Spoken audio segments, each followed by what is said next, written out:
that doesn't include those of us going into the armed services. That's quite an achievement for a class from a small rural town. Despite the fact that we're separating ourselves from New Berlin, we're not necessarily separating ourselves from one another. Listen to this. 2 of us will be attending SUNY Covisco, 3 at Mohawk Valley Community College. 4 of us will be scattered up north at SUNY Potsdam, SUNY Canton, Clarkson University, and Paul Smith College, all of which are in the same area. And 4 will be attending SUNY Delhi. We've been told that the friendships that we've established here in high school will not last in years to come. But as you can see, some of us will still see each other quite often. Not only that, but as is typical with small schools, I personally have made some strong and steadfast friendships that I know, or at least hope, will last a lifetime.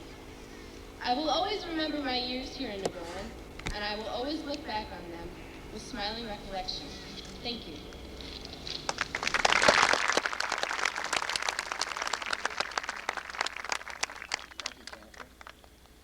Our presidential address from Gravely.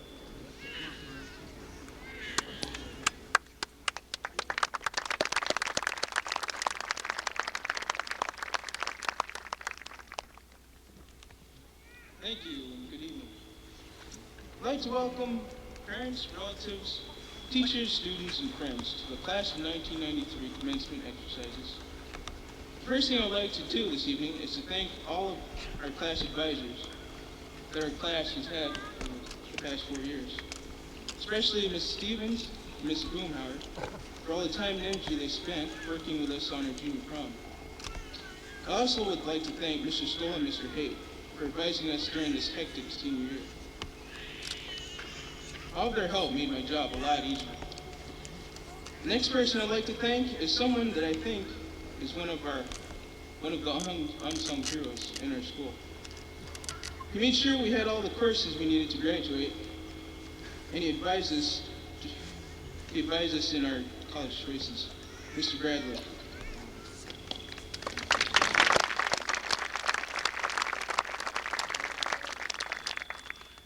Now I'd like to thank and recognize our class officers. They worked hard all year.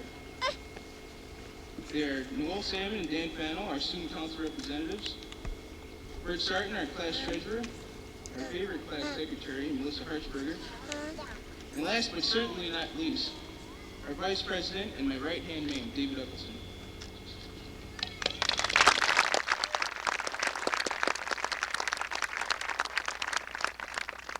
When I first came to this school 4.5 years ago, I was amazed at first by how small the school was.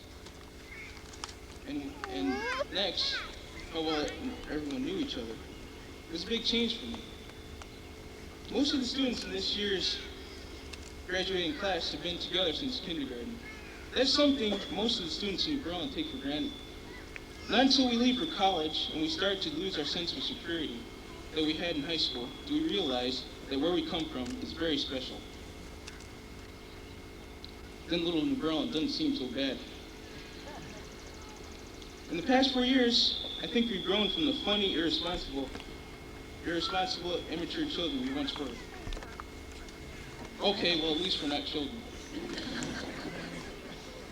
I recently read an article in the newspaper that dealt with a quality most people aspire to have. That quality is maturity. Now I'd like to read this article because I believe that it is a good guide for understanding what maturity really is. Maturity is the ability to control anger and settle differences without violence and destruction. Maturity is patience. It is the willingness to pass up immediate pleasure in favor of long-term gain. Maturity is perseverance. The ability to sweat out a project or a situation in spite of heavy opposition and discouraging setbacks. Maturity is the capacity to face unpleasantness and frustration, discomfort and defeat, without complaint or collapse. Maturity is humility. It's being big enough to say, hey, I was wrong. And when you're right, not saying, I told you so. Maturity is the ability to make a decision and follow through. The immature spend their lives exploring endless possibilities and then do nothing. Maturity means dependability, keeping one's word and coming through in crisis. The immature are the masters of the alibi. They are conflicted and disorganized. Their lives are a maze of broken promises, former friends, unfinished business, and good intentions that never materialize. Maturity is the art of living in peace with what we cannot change, the courage to change what should be changed, and the wisdom to know the difference. All the situations I've mentioned in this article are a measure of what maturity is. There are situations that we might have faced in the past and will definitely face in the future. The guidance, advice, and lessons we have learned from our years in growing should serve us well. I know that we are leaving here more mature than we were 4 years ago, but I also know we still have a long way to go. In closing, on behalf of the senior class, I would like to thank all of you for coming. Thank you.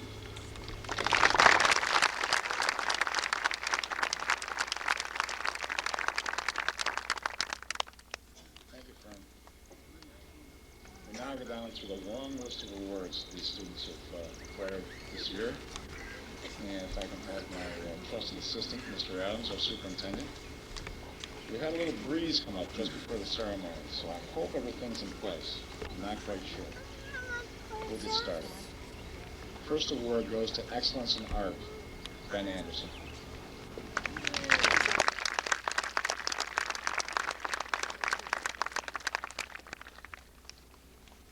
Next, the Berlin Volunteer Fire Department Emergency Medical Service Award, Carl Anderson.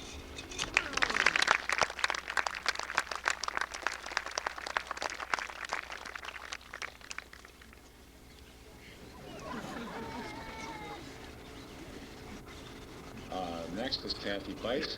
She is receiving the Ag Award, South Evanston Craft Dairy Group Award.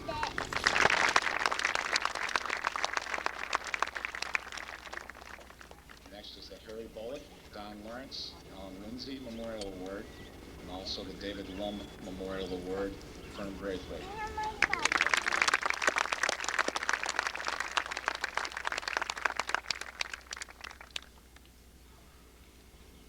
Foreign Language Award, the Martha G. Lau Scholarship, Dan Carpel.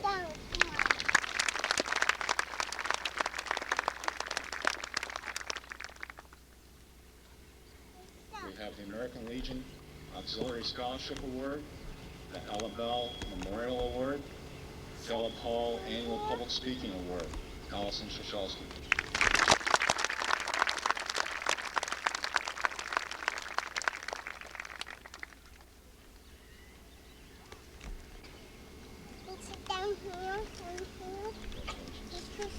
Next we have the Sports Award, Cher Davis.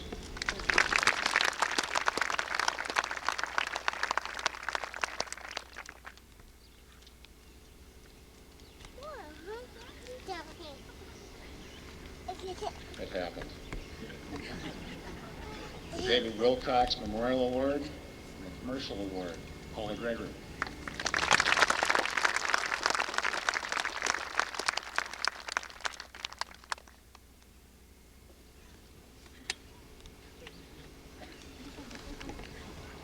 Who's handing the food? Next we have the Ballard Award, the William Chapin Community Scholarship, the Good Citizen Award, Phoebus number 82 Masonic Lodge Scholarship, the John Phillips Sousa Band Award, the Berlin Fire Department Ladies Auxiliary Award, Melissa Harshbright.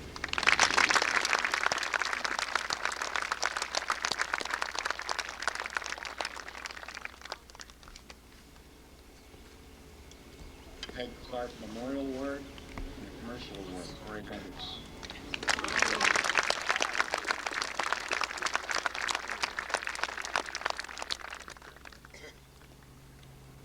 The M. Robert Porter Memorial Award, Participating Student Award, Charles Johnson.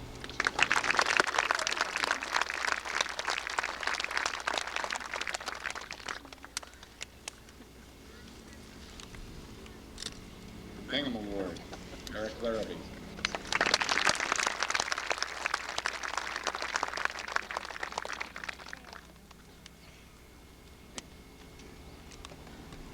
Class of 1964 Award, Faculty Association Scholarship Award, Caleb Hall Speaking Award, H. Howard Harrington Memorial Award, DAR Colonial Israel Anglo Chapter History Award, Second Ranking Senior Award, and the Mathematics Award, Jennifer Lee.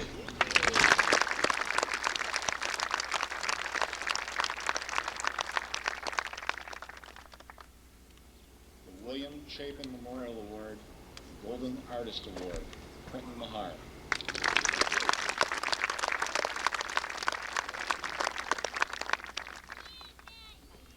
The Bingham Award, Lauren Nesbitt.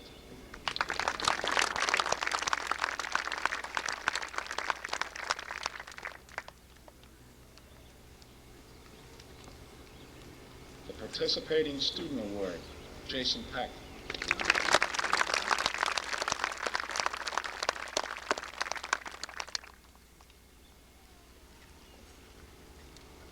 Ballard Award, First Ranking Senior Award, Foreign Language Award, DAR Colonial Israel Anglo Chapter History Award, Preferred Mutual Insurance Company Award, Faculty Association Scholarship Award, Bert Sarton.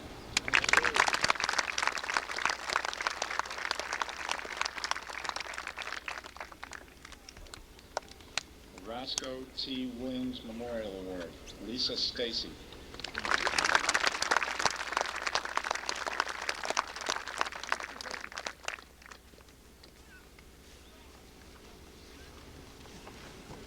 We have a new award this year, and to present the award be Mr. John Parks, the David Eggleston Basketball Scholarship Award.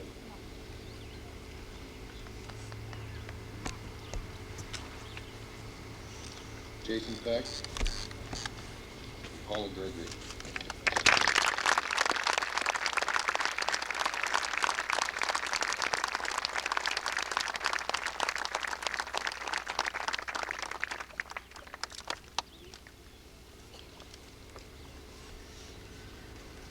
Next, we have the Dollars for Scholars Awards.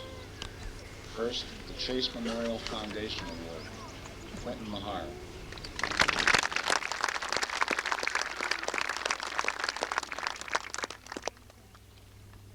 The Gates Cole Award, Bert Sarton.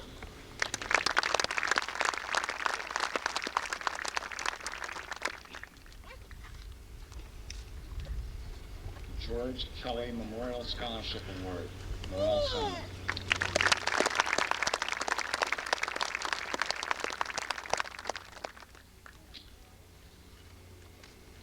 Dan C. Myers and Merritt C. Doc Myers Memorial Award, Jason Peck.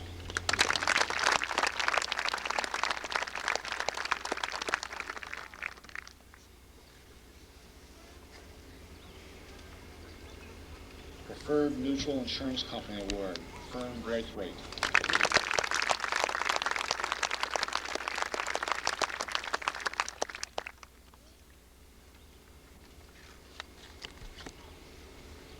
Quest International Incorporated Sheffield Division Award, Heather Gould.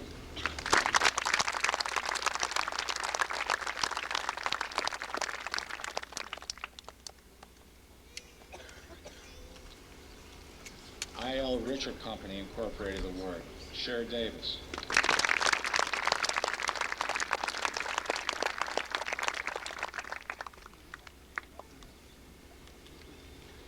The Leon C. Gray Memorial Award, Eric Larrabee.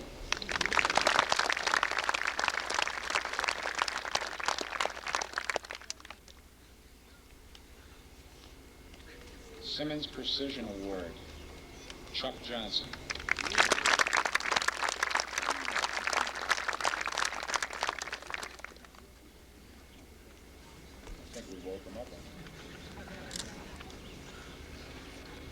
Webb and Sons Incorporated Scholarship, Melissa Harshbarger.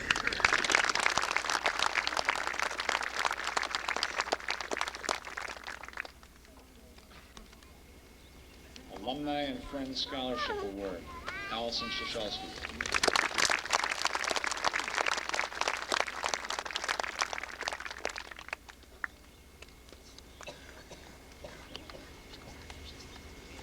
lastly, Ron Moore Memorial Scholarship Award, Jennifer Lee.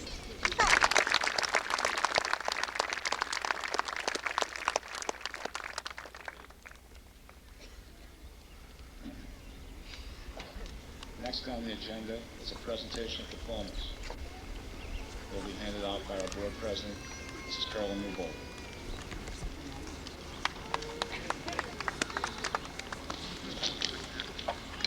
Well, I guess we have speakers.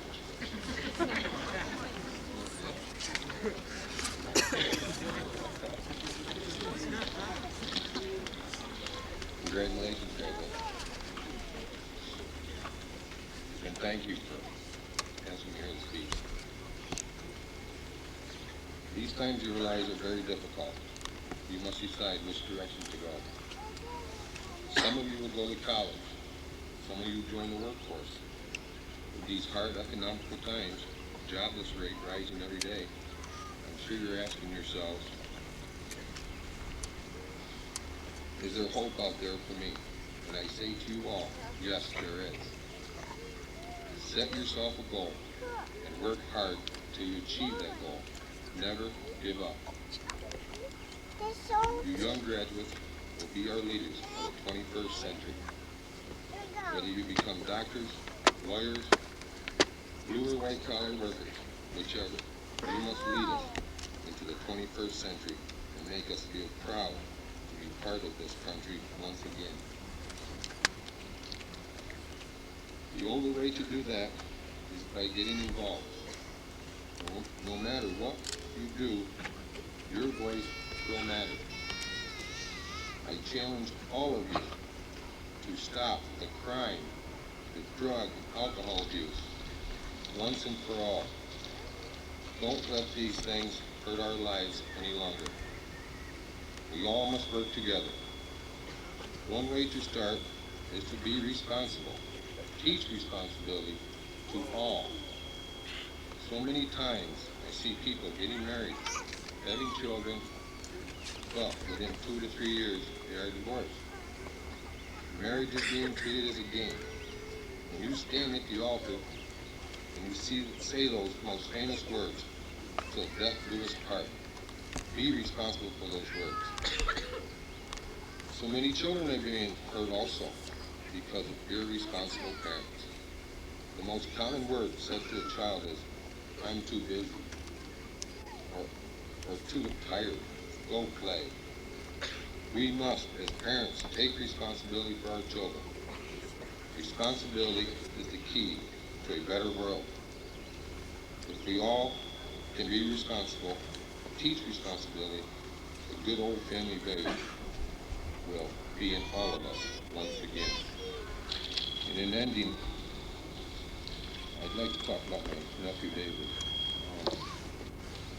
He was part of Liberty Partnership, and they published a school newspaper this year. And on the front of the cover, he drew a hawk. And the hawk's carrying a banner that says, Coming Together. And I'd like to just tell you what I think that he would thought that coming together was, and how I feel what coming together is. Coming together is like a father and son. Coming together is like a mother and daughter. Coming together is like a school and a community. Coming together is like black and white. Coming together is like siblings to siblings. Coming together are the 2 words of David Scott Becklefield. Coming together means so much. Coming together are 2 words we all should never forget. Thank you.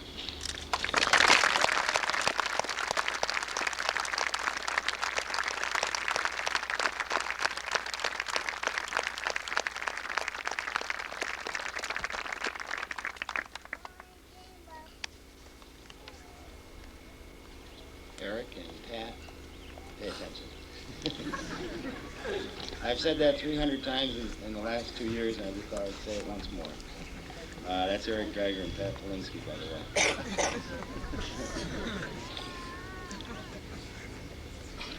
Commencement.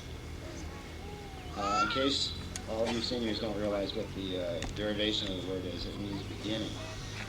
And most of you here can look forward to, all of you, I guess, can look forward to a new beginning. And I won't be very long in telling you what I think you should listen to in your new beginning, because Mr. Haight told me that to be very brief. And I'm very tired today because I had to play golf with Mr. Haight, and if you were his partner and realized that you had to carry him around the golf course, he plays golf very similar to how he plays basketball for the guys that have watched him. So I will be brief. As an English teacher for the last 20 years in this district, there are a lot of things that we try to improve in the students, the basic skills. And we all the time concentrate on these skills, and some of them are speaking, reading, and writing. And some of the writing skills, we often save some of the little pieces of writing that the students do, and at the end of the year we give them back to them. I'm not sure they always write them. Sometimes they're off.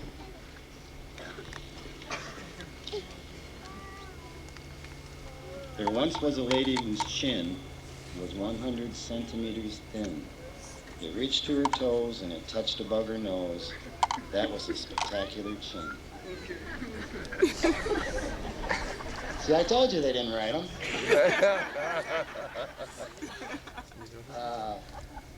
Is there somebody in the first row here who wants to take credit for that? No. Okay, let me try another one. This one is entitled Spring. Sometimes I think winter lasts too long, and then I hear a robin's song. He is chirping loudly to his mate. The sound in my ear is so great. Soon buds pop out on the tree. The robin looks at them gleefully. The sun is shining on the water. Children playing tag. I got her. Please stand if someone wrote that here. I told you.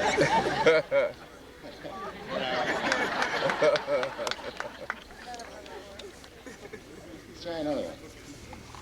There once was a girl named Kim who climbed up on a shiny tree limb. The branch had broken and her leg popped open. That was the end of her shin.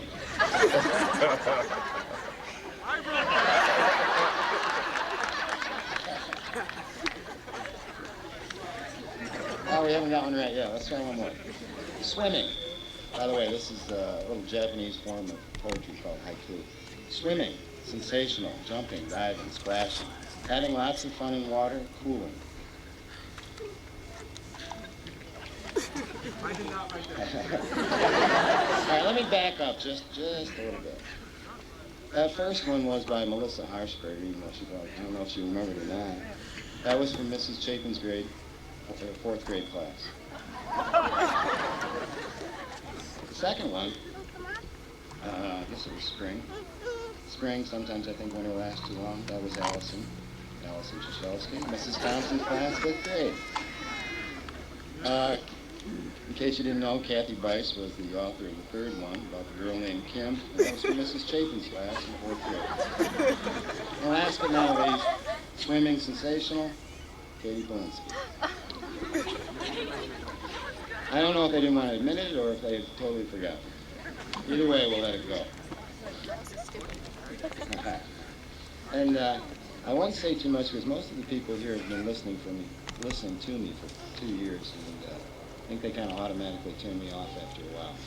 So let me just leave you with a couple little things. The one important thing, I think, one of the communication skills that we all tend to pass up, and one of the ones that we're least apt to accept, is the skill of listening. And we concentrate on speaking and writing and all these other skills, but listening is probably the most important skill, and one that I need to practice more myself, and I'm constantly reminding myself, especially as a teacher, it's one of the very important skills that you have. And do listen in the future, and I think it'll carry you a long way. And another skill that I'd like to leave you with, one that we don't often hear about too much, the boys on the basketball court often hear me talk about it, is perseverance. Hang in there, stick-to-itiveness, all these types of things. And if you hang in there long enough, then pretty soon something's good is going to come to you also. Let me just leave you with this little thing that I read this year. A few of my students have heard this, but I don't think any of the seniors have, or any of you people here. And I read this, and oftentimes, sometimes you read things like this, they kind of hang with you if you think about them a little longer. So let me just read this to you. It won't take very long. When I was halfway through, the inevitable happened.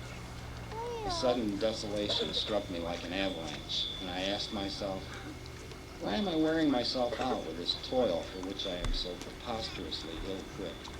What is the use of it? I ought to be resting, conserving, not squandering my energies.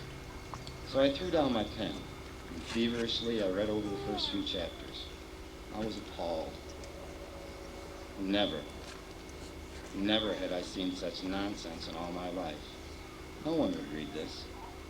I saw finally that I was a presumptuous lunatic, and that all that I had written, all that I could ever write, was wasted effort, sheer futility. So I decided to abandon the whole thing, and abruptly and furiously, I bundled up the manuscript. I went out and I threw it in the trash can. Drawing a sullen satisfaction from my surrender, or as I preferred to phrase it, my return to sanity, I went out for a walk in the drizzling rain, and halfway down the shore I came upon old Angus. He was the farmer, patiently and laboriously digging a patch of his boggy farmland. And as I drew near, he gazed up at me in some surprise. He knew of my intention, and with that inborn Scottish reverence for letters, he had approved it. And when I told him what I had just done and why, his weathered face slowly changed, and his keen blue eyes scanned me with disappointment. He was a silent man, and it was long before he spoke, and even then his words were cryptic. No doubt you're the one that's right, and I'm the one that's wrong, the farmer began. He seemed to look right to the bottom of me, and then he continued. My father ditched this bog all his days, and he never made a pasture. And I've dug it all my days, and I've never made a pasture. But pasture or no pasture, I cannot help but dig. My father knew, and I know, that if you only dig enough, that a pasture can be made here. I understood what he said, and I watched his dogged working figure with rising anger and resentment. I was resentful because he had what I had not, a terrible stubbornness to see the job through at any cost. And suddenly my trivial dilemma became magnified, transmuted until it stood as a touchstone for all human conduct. It became the timeless problem of mortality, the comfortable retreat, or the arduous advance without prospect of reward. So I trampled back to my farm, drenched, shamed, furious, and I picked that soggy bundle from out of the trash can, and I dried it in the kitchen oven. And then I flung it on the table and I set to work again with a kind of frantic desperation. I lost myself in the ferociousness of my purpose. I would not be beaten. I would not give in. I wrote harder than ever. And at last, toward the end of the third month, I wrote, Finis. The relief, the sense of emancipation was unbelievable. I had kept my word. I had created a book. And whether it was good, bad, or indifferent, I did not care. So I dispatched the completed manuscript, and I promptly forgot about it. And in the days that followed, I went around the village saying goodbye to the simple folk who had become my friends. And as I entered the post office, the postmaster presented me with a telegram, an urgent invitation to meet the publisher. I took it straight away, and I showed it without word to John Angus, the farmer. And eventually, the novel that I had thrown away was chosen by the Book Society. It was dramatized and serialized, translated into 19 languages and bought by Hollywood. It has sold to date some 3 million copies.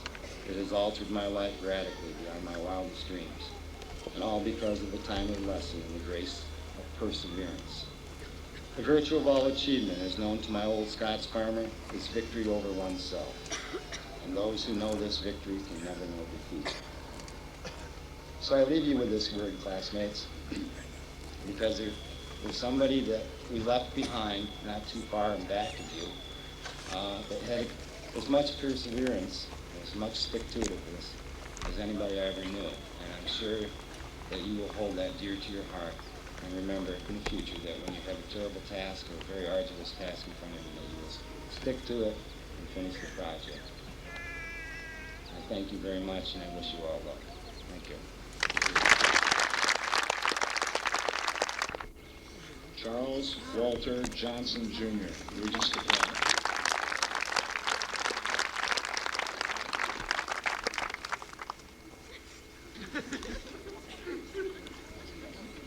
Fernando L. Braithwaite, Regents Diploma.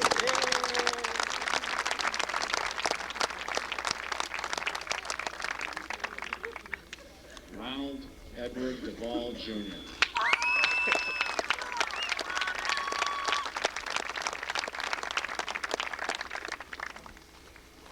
Thomas Howard Brownell.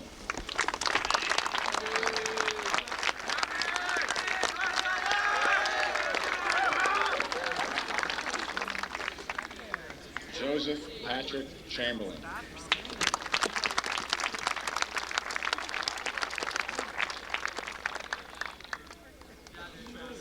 Benjamin J. Anderson, Regents Diploma.